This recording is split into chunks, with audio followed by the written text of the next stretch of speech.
Hello, Sam. Hey, what's up, Pablo? How are you? I'm good, man.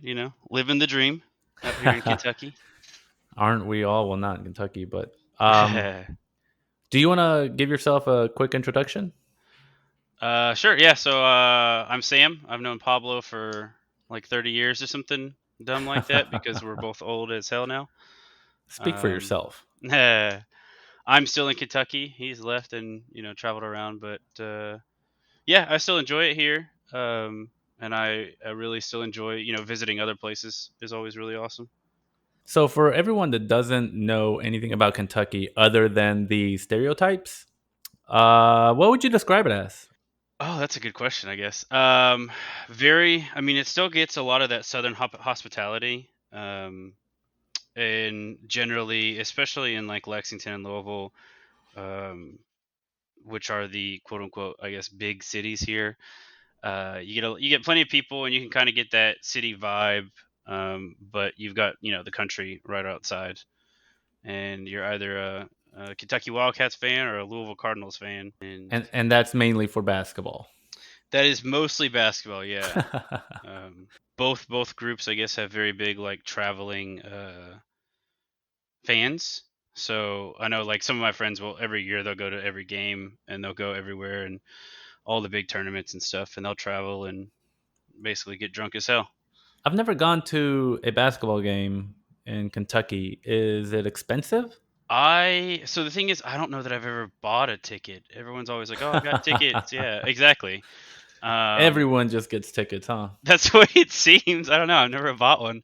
All 30 Um people that live there. yeah. Hey, they fill up the arena. Um But yeah, so yeah, I've never actually bought a ticket, so I don't really know how they range, but I would assume, $40 is pretty generic. I would guess for a higher level seat, and then it increase the lower you go, and then concessions are concessions everywhere. Yeah, I've wondered about that before, just in terms of the players don't get any money; they don't get paid, right? So, No, is there a cap on how much they charge? But I I don't don't know. think so. I mean I don't think it's any different than going to like an NFL game. That's crazy. Yeah, like the as far as concessions, the prices are all the same. Yeah, aren't they talking about letting the NCAA players make money in like the Yeah, I next couple of think years. certain conferences are going to start soon, and then eventually everybody. But yeah, I've heard about that, which is good. I think if you're playing and entertaining and helping people make money, you should probably get paid for it.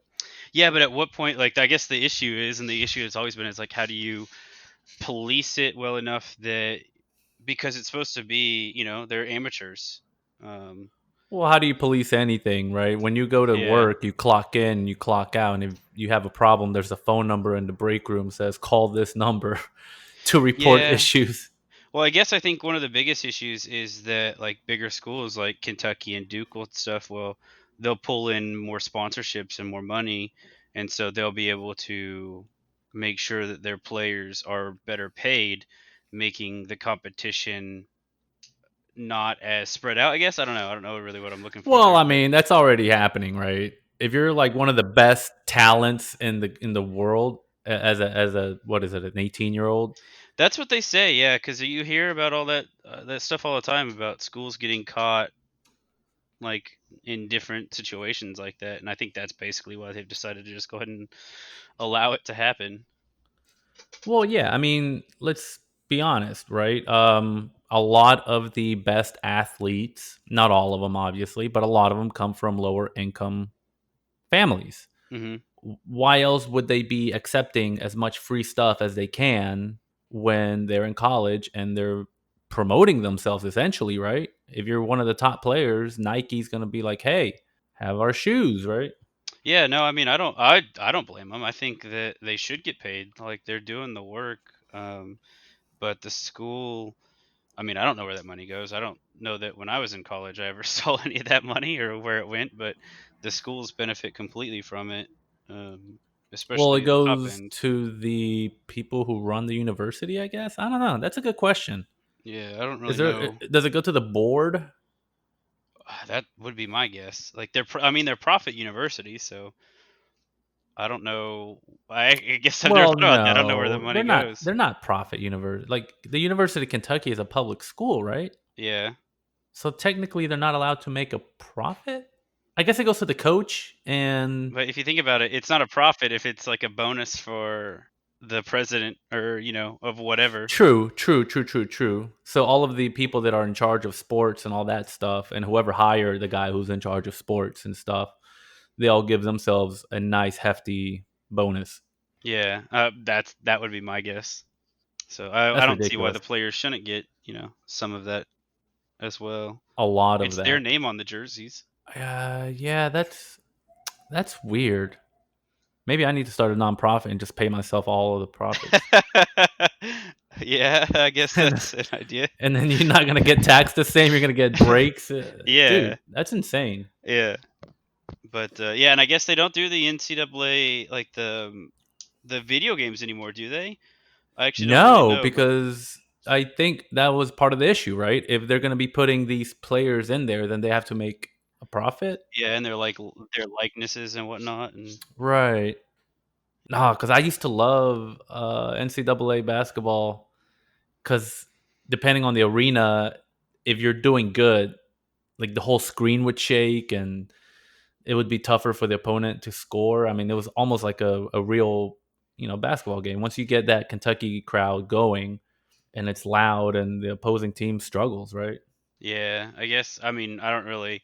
I played some of the NBA games, but I never played any of the college ones and some of the NFLs, but Yeah, I used to play those back in the day. way back in the day. No, it's funny.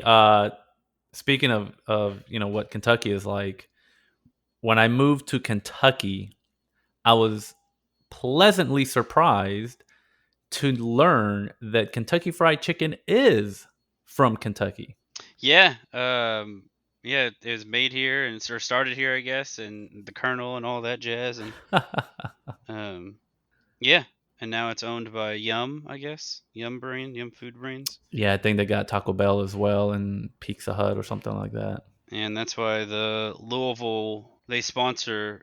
Like they have their global headquarters are in Louisville or something, so they sponsor the Cardinals stadiums and stuff. It's like the Yum Center. Oh. No, but I literally was a little boy from Mexico and I remember seeing Kentucky Fried Chicken in Mexico. And then next thing I know, I'm living in Kentucky and I'm like, "Holy smokes, is it possible that that fried chicken is from this place?" And sure enough, it was. Now, one thing I've heard people say is that it does taste better in Kentucky, but I've never had it outside of Kentucky, so I have no idea if that's true or not. I don't know why it would taste better here. Well, I'll tell you what, it tastes like ass. Pretty much everywhere I've gone. Yeah, yeah. But I will next time I'm in Kentucky, I will try it. You would be one of the, I mean, last time I couldn't even tell you the last time I ate it, but When I lived in Charlotte, there's these two places. One is called Price's Chicken Coop, and the other is I don't know if it's actually called White's. I don't know. Either way, we called it the gas station fried chicken because it's inside of a gas station. oh yeah, okay. And those two were the best spots for fried chicken. And I mean, we would go and order fried chicken at one spot, fried chicken at the other spot, and then just go chow down. Oh, at the same time? Oh yeah, Oh, absolutely. okay. You got to go all out. And I don't think I would mind doing that next time I'm in Kentucky. Go to KFC. Go to a KFC. Go to a Raisin Canes. Does Raisin Canes actually have fried chicken, or is it just Not tenders? just tenders, yeah. Well then I guess a Bojangles. We don't have any Bojangles in Lexington yet. They're only in like the surrounding counties. Oh man, how do you live there? Whenever I drive, actually, like sometimes I will go out to Georgetown because it's only like 15 minutes from where I work. I live like my work is on that side of town. That's the same as Georgetown. So sometimes I'll go get some lunch from there or something. But Yeah, that's one fried chicken place I do miss is Bojangles. yeah, because Um, you don't have a lot of fast food places up there. It didn't seem like. no, it's all the big names, right? Yeah, just like Although I was pleasantly surprised to find plenty of checkers, so rallies. oh, that seems Yeah, they're random. Yeah, it's at random places. I will find a Checkers. Lord knows I love me some Checkers slash Rallies French fries. And the fries are so good. When I was a little kid, my dad took me to a Rallies one time, and we literally just ordered a giant bucket of fries and a soda. And now I wonder why I'm so fat. Yep, that was it. Um, That's where you got your yeah, start. that one bucket of fries, man. And it's so weird. It's just a potato dipped in oil. But it's a seasoning they put on it. Oh my god, that seasoning is to die for. If any, I'll tell you what. Anybody listening, when you go next time you go to the frozen food section and you want to maybe buy some French fries to make it home, buy the Rally slash Checkers bag. They sell them everywhere. Do they taste the same though when you make them yourself? They're really good. Um, I wouldn't say the same because it's hard to duplicate nasty fried oil that's been there Yeah. for months, you know. You could But try, I guess. yeah, I mean, start deep frying everything that you have at home, and then a month later, fry your French fries, and they'll probably come out pretty close to the legit thing. Yeah. No, but so you've lived in Lexington, Kentucky your entire life. No, I actually lived in Seattle until I was 6, and then Oh, that's right. yeah, You are from Seattle. yeah, and then moved to Lexington, and I've lived here since then. I completely forgot about that because when the Steelers played the Seahawks, I sent you a meaningless message. Yeah. Whoa, meaningless. Well, you didn't really like Seattle or the No, I Seahawks. know, I know. So Yeah, I I'm just didn't. like, yeah, go Steelers. Your Seahawks suck. And you're like, I don't care. That's like every message you send me, probably. Damn. Oh, got him. Damn. Um, no, but have you ever thought about maybe calling another place home? Yeah, definitely several times. Like I don't know, it like definitely, especially when I visit somewhere, and I really enjoy it. I'm like, man, I could live here, and it crosses my mind that I could. I mean, I could move. I could find a job. I'm not really, beholden to Lexington. There's no, nothing necessarily keeping me here. I've got family, but Yeah. you've got you can always see them, and especially with today's technology and today's world, like communications at your fingertips. So, Well, it would help out even more if you would just buy an iPhone. oh God, gross. This is the most ridiculous thing. I don't understand why people just don't buy iPhones. I'll never understand Because I'm not a child, I guess. I don't know. that. I take offense to that. I mean, Uh, iPhone versus. I know there's that it's say age old debate, but it's like 8 years old now or something, 10 years old. But Android just has a lot more customizability, I whereas the mean, what do you iPhone really is do on your phone? Text, phone call, and then just random because apps. I don't doesn't mean I don't want the option to. Just in case Yeah. I become a coder and I know how to really get in here. Yeah, see, and then I become some super coder and I move to New York and then I'm on the subway and I can just work from my phone. And then you're sitting there like, look, I just took a picture. I mean, if you do that, I will fully support your Android. But until then, get an iPhone. Damn it. Oh man, yeah, I always get really annoyed whenever there's group texts and iPhone users will, like a message because I'll get a whole text saying that. Well, okay, you deserve everything that comes to you because group chat on the iPhone is just you can't get any better than that. You can kick people out, you can do whatever, you can I don't know. I think now you can even post a picture to represent the group chat or something. I don't know. Point is, get an iPhone, dude. I'm sorry, I like myself too much for that. So back to considering other places to live. Where have you gone to where you're like, hey, you know what? I think I can call this home. Honestly, like New York, I think would be a lot of fun to live. Not forever, but for a couple of years or something. Right. Charlotte was a hell of a time every time I came to visit you out there. Charlotte can be fun. Yeah, I have a buddy in Montreal, and I've been to visit him, and that's a really cool city. If you get past all the French people. No, I'm just kidding. Those damn French. They are actually more. It seemed like they were more rude though. Like the stereotype fit, I guess. No, Um, I've heard. I've never been to France, so I am talking out of my ass for the record. But I have heard that overall they're not the nicest people. yeah, Obviously, not everyone's an asshole there or anything like that. it's But probably the same as anywhere, but that's just the stereotype they get, I I mean, guess. when you go to you know, this is what I always say about the South. They will always be super nice to you. They might hate you. They might not even want to talk to you, right? But being polite, Um, yeah, but being damn it, polite at the if least. they'll at least trick you into thinking that they like you. Plus, oh man, they put sugar in the sweet tea, and it's so good. It's like a heart attack in a cup, but man, Oh man, no. Yeah, man, you should look into it. I mean, I think when I ordered sweet tea somewhere at up in New York. I don't remember where it was when I came to visit you, and they like there was like no sugar in it. Like definitely noticeably, it tasted like unsweet tea to me, but they said it was sweet. it's just not at the levels of diabetes in a cup. Well, I remember in high school, I came up to New York with a buddy of mine who is from New York, Uh huh. and we stopped at a diner right outside of New York, before we pulled into the city, and he ordered tea, and he got used to just ordering tea. Yeah, and that meaning sweet Down tea. south, right? Yeah, down Yeah. south, you order tea, and 99% of the time they're gonna be like, "Okay, he wants sweet tea." Hmm. Um, and sure enough, they brought him a hot cup with a bag of tea, and he's like, "What the hell is this?" But yeah, I mean, diabetes in a cup, delicious down the south. It's amazing, man. It's you get that fried chicken and that. Oh yeah, I mean, Bojangles for me, that sweet tea combination of the chicken and the biscuit, you can't beat it, man. And then the Yeah. seasoned fries, man, this is gonna turn into a giant Bojangles commercial. Wait, you mean this isn't sponsored? Brought to you by Bojangles. It's bow time.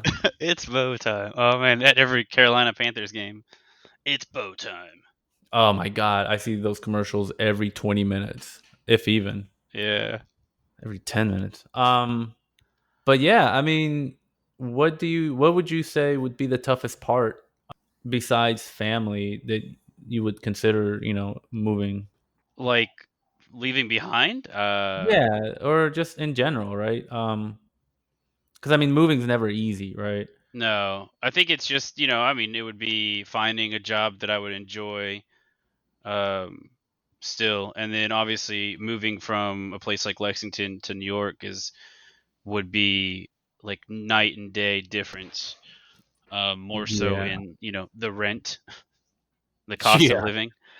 Um would be hugely noticeable impacted, especially initially because, what do you pay, a couple $1,000s, and, here you can get for $2,000 you can get a mansion, Oh, yeah. $2,000 a month you can get a mansion. So, No, um, but no, it is definitely expensive. I was actually expecting you to say volleyball. no, because I can play that anywhere. Yeah, but you play outdoor volleyball, right? I play outdoor and indoor, I guess, as well. Not as often indoor, but that's because we, a lot of my friends and stuff will get together a lot throughout the summer and play, and we Are can you just go set still up are at you a park. still super hardcore into it? Yeah, I still play 2 or 3 days a week usually, in varying leagues and whatnot. And even during the winter, I'll still play a couple probably. And that's all going to be like indoor or indoor sand.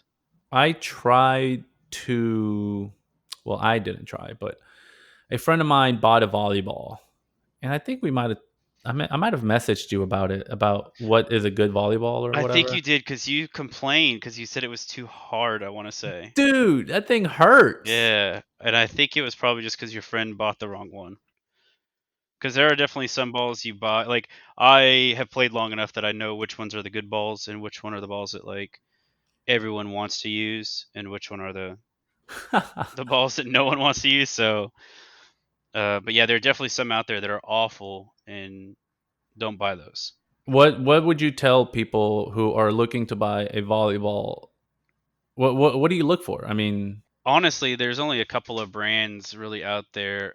For the sand, actually, it's kind of funny for the sand volleyball. It depends on where you are, whether that like so there are two major balls that everyone likes a lot: the King of the Beach and the AVP.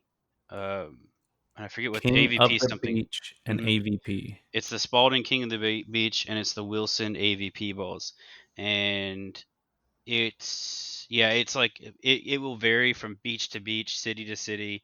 Like here, and I know that there's like this big tournament called Fuddruckers down in Florida. They run it twice a year. Everyone really likes the King of the Beach, and that's what we use around here. But if you go up to Cincinnati, they hate the King of the Beach and they love the AVP, and they're like very different balls. What's the biggest difference? So the King of the Beach is a little bit softer, I think, like especially on the outside. I think it's easier to set with, um, whereas the AVP, I don't know, it's like the King of the Beach will have some like ridges and stuff, and I think that's why I like it because it gives you a little bit more grip. And the AVP, both of the ones, because they just came out with a new one that everyone really likes, um, are very like they're a lot smoother. I can play with either one, Hmm. but I definitely don't like the old AVPs. I'll play with the new ones, and I'll play with the King of the Beach. So would you say that the biggest difference is King of the Beach is a little bit softer and has grip versus the other one that's a little bit tougher, less Yeah, grip? yeah, that's like the yeah, and it really depends beach to beach, East Coast, West Coast, like where you're playing, what they'll play with, what the preferences are, which is kind of funny. That's wild. I never knew there was such a thing. Yeah, well, I mean, if you think about it, if one is more popular than the other in an area, then that one is the one that they're going to play with, even if even if you don't like a particular ball, but you live there, but everyone else plays with this other ball, you're going to end up playing with the other ball. Have you ever gone to a tournament and people get into arguments or fights or refuse to play or anything like that because of the ball? No, I mean I haven't, but it's I guess it's possible, and it kind of depends. So a lot of the outdoor tournaments that you'll go to are going to be like independently run. So it's like literally some guys have set up an organization because there are some huge ones now. So they've just set up like an LLC or something, and so they can pay taxes when they run these huge tournaments where they get 200, 300 people playing in them, and they'll set up a bunch of nets, at a huge park or in a huge field or something. And in those places, it's like everyone brings their own balls. Before a game starts, you decide on one. You can have like a neutral ball, I guess. I'm sure that they like would have like a neutral ball available if you needed it or something like that, if both teams disagreed on what to play with. Um, but yeah, if you go to like a facility run place, you can bring your own ball, but it's generally accepted that if the other team says no to your ball, you have to use the facility ball, and the facility balls suck. They're always So they're really really used. Yeah. they're really trying to just hurt everybody by doing that. Yeah, exactly. So, yeah, the local place that I play at for sand, the facility balls are just ancient. And even the indoor place, which doesn't really run a lot of volleyball, their balls are really shitty. So we always have to bring our own. But it ends up being where you kind of like get to know everyone locally. So whenever you're playing locally, you know what's going to happen. You know who you're playing against. You're friends with them or you're not, and that sort of thing. It's only when you travel, I guess, really, that you run into the possibility of someone being an asshole about any particular thing because everyone plays rules slightly differently and things like that. Have you ever won a tournament? And is there usually a monetary prize with these things? Yes and yes. Not so. It depends on the level that you play at.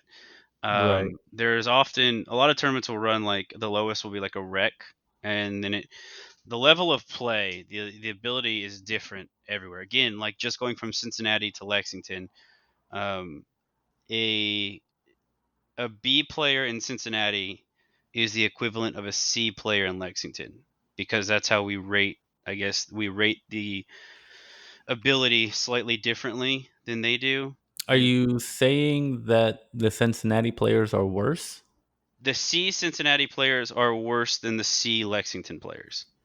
Yes. Gotcha. Who would have thought that Lexington would have such talent in volleyball? Well, it's not even just it's not that necessarily. I think that they do suck worse than we do because we can go up there and win a lot of their tournaments. And I mean, I've played in some of the UC men's stuff, and um yeah, and like just like their local sand places and stuff like that. Like, it happened. But yeah, there are monetary prizes depend like the Mm. higher level you get, and you can get up into open, and then it kind of depends also on how many teams are in the tournament. So some of these bigger team tournaments, you can win 10 grand very easily if you win the open level when there's 300 people playing. How many times have you won the 10 grand? Never. I've only ever won, I guess, like the most I've won in a tournament is like 150 bucks And that's per for the entire person. team or per Per person? person, yeah. And how many people are on a team? Again, that varies. It's 2 to 6 depending on the format. Usually I play a lot of quads, so four. So that would be like a And $600 prize. you're not allowed to have substitutes or anything like that? Theoretically, no, because you kind of sign up with a team, but it's also like injuries do happen, and quite often it's left up to your opponent whether they want to allow you to like pick someone else up who's no longer in the tournament, like their team lost or something. Um, and I've Has that ever never. happened to you? Yes, And did they let you pick somebody up? yes, How big of a dick would you have to be to say no? it happens. I've had that happen as well. I've had people say no. Jesus. Yeah, we had, and it was funny because it was our big hitter, like our big power hitter on the team. He injured himself, so we were just gonna pick up some random person on the sideline, basically to have a fourth person, and the other team said no, and we were like, okay, So did you play with only 3 people? yeah. Did you win? Well, when he went out, we were up. The games were going to 21, I think, in that one, and we were up like 16-8 or something like that. So we managed to win because it was just 5 points. It was pretty easy. But they did score like 10 on us for us to get those five. They got definitely picked up a lot more because they had a lot more of the court open to hit to at that point than we did. That's wild that they just said no. Yeah, it happens. You get some assholes, and it's like, well, all right. But Jesus. So is it I'm trying to think of the last time I really played volleyball. Can you only score when you're serving? so there's different methods of scoring, and what you're calling is what do they call it? Is it rally scoring? I forget which one. But yeah, there is a method, and I don't remember what they're all called because usually not very many people like that style where you can only score off a serve because the games take much, Forever. much, much longer. They can take hours and hours because even if you're only going to 10 or 15, if you're just trading back and forth, it can take a long time. So quite often they'll do, and I think that's rally scoring. And quite often what you'll actually do is just side out scoring, which means that, or did I have it mixed up? I actually don't even remember. I'm about to Google that. I don't remember which one's which. Yeah, this whole volleyball thing. I mean, Yeah, okay. So rally scoring is where a point happens each time. Side out scoring is where you only score off of your serve. okay, so rally anytime. And then what's the other one? Side out scoring. Side out scoring. It's only when you are serving. See, I didn't know there were all these differences and nuances in the sport of volleyball. Yeah, and there's all different. There's like a lot of different variations, and then if you move from indoor to outdoor, and that'll change the rules and like what's allowed and what's not allowed, because outdoor is harder to do, harder to play, because you have outdoor elements that throw off the game a lot more. You're generally given a little bit more leeway on some things like setting than you are indoor. All of this is brought to you by Bojangles. It's both time. It's bow time. Man, people who are fans of Bojangles and or volleyball are gonna love this episode. Probably. So, last question about volleyball: is there certain rotations they have to take if you have like more than 2 people? Yeah, well, You don't have to. If you have 2 to 4, you don't have to rotate around the court. You can stay. You can each pick a position and stay there. You do have to rotate your server though, no matter what. So usually you just pick an order. If you have 4 people, you just Oh. pick 1, 2, 3, and 4, and whenever it's your turn, you'll go to the back line and serve, and then get back into the position you're playing. But when you So have, let's say that you're playing right by the net, you can stay there as long as you want, but mhm, when it's your turn to serve, you just have to go back to the line, serve, and then you can run right back up to the net. huh? But if you have 6 people, which is a lot more indoor, less outdoor stuff, you do rotate around, and whoever's in the serving position is the server. Do you ever catch anyone cheating? And if so, Yes. how the hell do you cheat in volleyball? The big thing is like when you're playing sixes, if you're in the back row, you're not allowed to run. You're not allowed to jump and hit the ball over in front of the 10-foot line, and that's something that I've caught somebody do once. They called timeout and they went and so usually this is alleviated by people wearing jerseys and having numbers and but that's like a different level, different I guess. Yeah, I'm a little confused by that. Can you explain what that rule is? So it's not even a rule. It's just that when you get to like some of these more well run, more professional, I guess would be the word, tournaments, they require jerseys with a number. You don't have to have your name or the team name or anything like that, but there has to be like a very clear number on the front and the back because they will have a scorekeeper, and the scorekeeper keeps them basically in line so that if they do run up from the back row and hit on the net when they're not allowed to, you have the jersey number to say, and the scorekeeper can reference the scorecard, and it's like, no, this person's in the back row at the time, they weren't allowed to run to the front row and hit the ball. So, yeah. Uh, Whereas if you don't have jerseys, whenever I've had that happen, I turn to the ref and I'm like, hey, he's in the back row. And they look at me, they're like, oh, they don't have jersey numbers. And I'm like, yeah, that's fair. Like, there's no argument. Like, if the other person doesn't admit to it, it's just a he said, she said, so it doesn't count. that's pretty annoying. Yeah, I mean, yeah, you get people who cheat who, especially when you're playing like recreationally and stuff, and people won't call themselves so they hit the net or something like that, or they'll deny it, and I don't know, you just kind of have to just be like, all right, whatever, and move on. It's not that big of a deal. But i'm uh I'm pretty honest. Have you ever cheated? I have I'll definitely take that as a hit the yes. net. I have definitely touched the net before and not called it, but it's usually in a Did they call you situation. out? No, it's usually where I know no one else saw it, and it's also because I know that the other team has not been very honest. So I'm like, well, if they're not going to call themselves, I'm not going to call myself. But otherwise, if I'm pretty honest. Like, I'll call my own hands, even if the ref doesn't. Like when I'm setting and stuff, because it's a lot harder for them to see that I doubled than it is for me to just feel and know that I doubled. Well, good for you for usually not cheating. Right? Oh man. So, It's bow time. oh my god, I could go for a four-piece chicken supreme dinner, sweet tea, Cajun fries, baby, bring it on. Oh man, I'll mail you. I'll mail Uh, you a box. oh my god, I would die for some. So what about COVID? How has that affected A, your volleyball, and just B, life in general? How has Kentucky handled it? So initially with the volleyball, so in Kentucky, we were one of the more proactive states, and Governor Bashir shut down the entire state basically.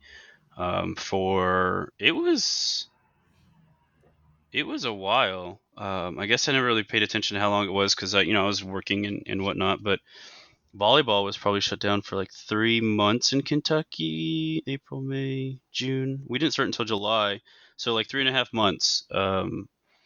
We had no recreational sports, and restaurants were open, but they were to go food only. And Right. then like all retail businesses initially were closed. There's like a couple weeks where they all closed, and then they were all allowed to open as to go. Like, you ordered online and paid online, and they just brought it to your car. And that's the way a lot of restaurants ran. And then probably in June, late May, early June, they opened restaurants to allow seating up to 30% capacity indoor, and I think like 50% capacity outside. And then yeah, in like early July, they allowed recreational sports again. But the government wasn't going to run any of their, the parks and rec leagues were not going to happen this year. And so that's when we started volleyball up at our local place, our sand place again, which is also a bar. It's a bar league basically, but it can be pretty competitive. Um, that's yeah. So and now we're at a point. So masks have been mandated in public the whole time. Since March 17th, I think is when we shut down. Um, and they still are, but you still get the assholes who won't wear it or complain about wearing it and all that stuff. How does a place like Kentucky? Because I believe the governor is a Democrat. Yes, How does a place like Kentucky elect a Democratic governor? very, very, very, very narrowly. He did not win by a lot.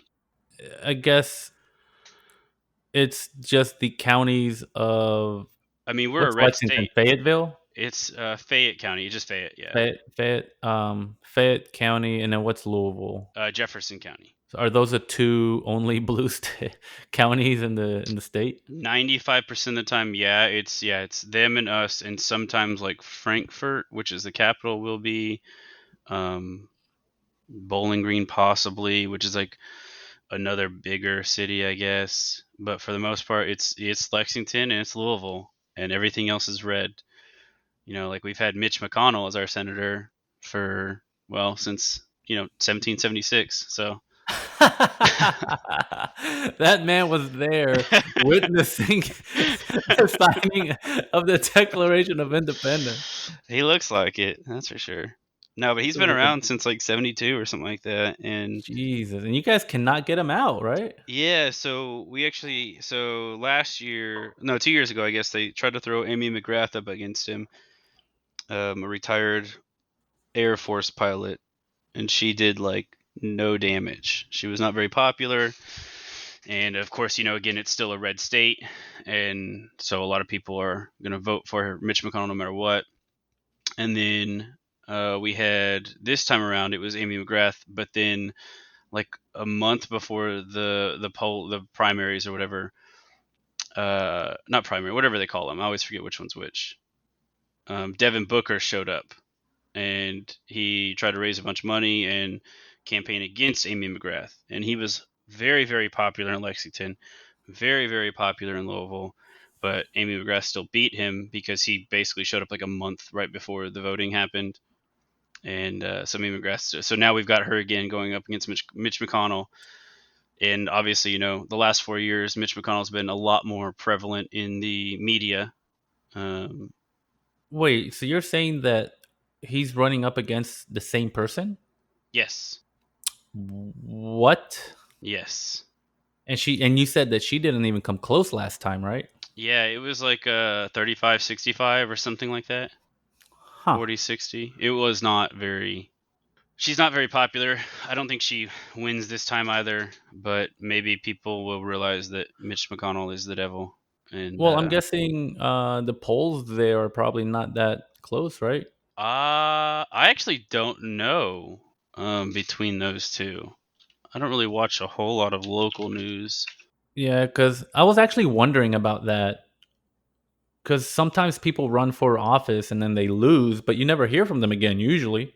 Yeah, yeah, no, she lost, but I mean, her family has a lot of money, so she's back around. She's like, I know I lost last time, but this time I'll really convince voters. I've got him this time. Yeah. No, that's crazy. So living in a state that is so red, um, how does Lexington handle the politics around it? And I asked that from experience living in Charlotte, where we would try to pass a little bit, more laws on the liberal side, only to have the state kind of come in and just pound us down, right? We've literally probably ran into the exact same. situation. Like it's like Lexington and Louisville are very blue and very liberal. They're both college towns, so it's a lot of young people. Um, they're very good places to live, but overall, the state is very religion still takes a big priority, um, and they're all very right leaning, very conservative, especially once you get into the rural areas. And overall, there's a lot more people in those areas, even though it's mostly a lot of our population concentrated in Lexington and Louisville. Have you thought about running for office? Not very seriously. I think it's a lot of work and a lot of money that it's like, oh man, see, it's so apathetic to look this way, but it's like, what difference could I make? You know, but I know that's like the wrong way to look at it. Yeah, I mean, you're not wrong though, because the political system today sadly does require you to have a lot of money, right? Yeah, to And if get, you don't have yeah, it, then you have to work your ass off to raise it. yeah, you have to convince people, you have to convince other wealthy people instead to endorse you and to pay for it. Yes, I mean, I guess a lot of my more liberal friends hate it when I say this, but they're always like, "Oh, fuck the Republicans because they're only about rich, wealthy people controlling the country." And I'm like, well, Yeah, that's not exactly true. I think it goes both ways, right? The Yeah, Democrats are protecting the financially well off, so they all are, because that's who's in power. that's who pays for their campaigns and their Yeah, elections. And I don't know, man. We gotta find a way to do better, but I don't. I'm kind of in your type of mindset to a certain extent. Is what can I do that doesn't require raising a shit ton of money? yeah. Like, I mean, I don't know. Like, I probably don't know enough about it to know where to take that first step either. But um, or even where to go with that. I guess I'm 1 year off from being able to run for president, actually. So maybe I'll just make that my first run. Yeah, I mean, just skip everything. Yeah, I think Puff Daddy is. Sam McLean, 2024. Let's go. I mean, I'd vote for you. I got one vote down. I'll I vote for mean, myself. That's go two. yeah, yeah. Go to the wealthy, well-off people and just be like, "Hey, my name is Sam McLean. I've already gotten 2 guaranteed votes.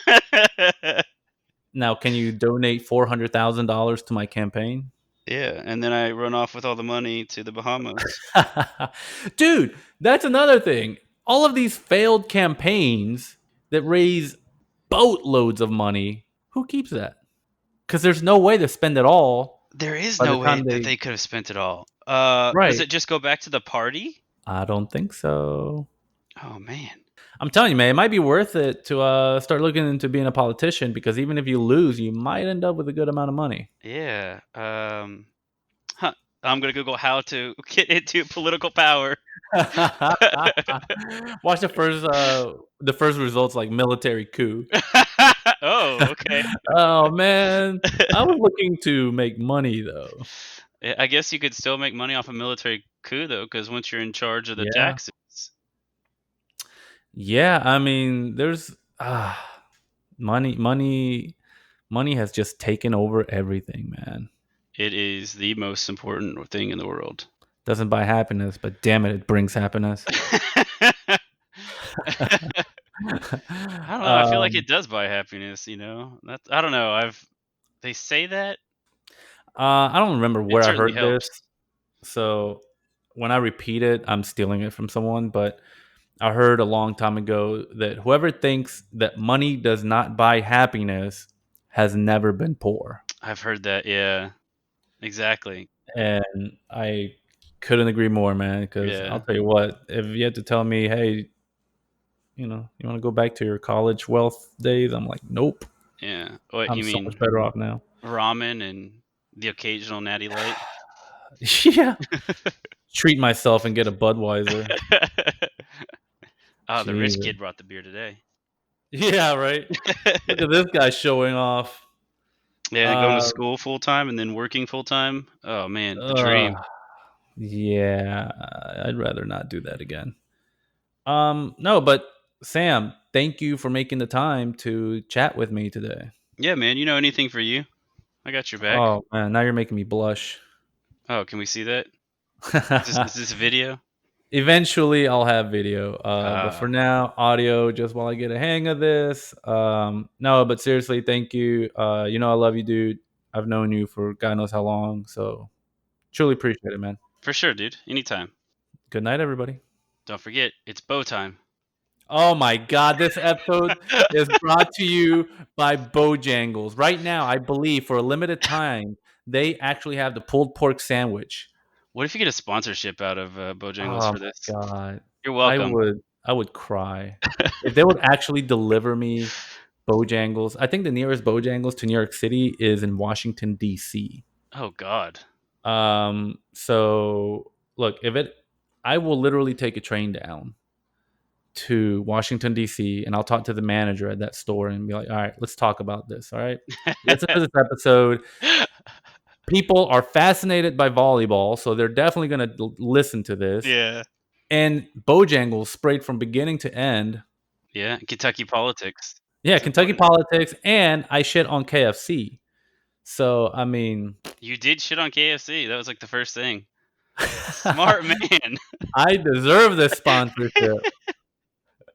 God damn it. Yeah. All right, man. Thank you so much. Yeah, dude. No problem. Have a good one. All right. All right. Bye.